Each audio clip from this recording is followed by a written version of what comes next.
तेजाला घाबरून अंधाराच्या सोबत किती काळ ठेवणार.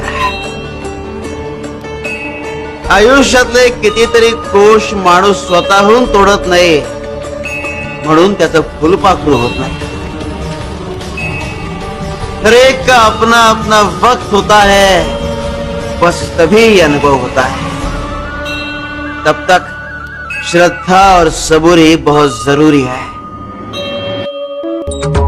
अरे आमचा भक्त जेव्हा आमची सेवा करतो तेव्हा श्रद्धा आणि इच्छा जरी त्याची असली तरी सेवा करून घेणारे आम्ही,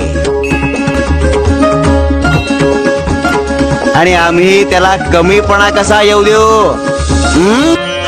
अरे शिष्य जसा गुरुचा मान ठेवतो तसा देव सुद्धा भक्ताच्या श्रद्धेचा मान ठेवतो.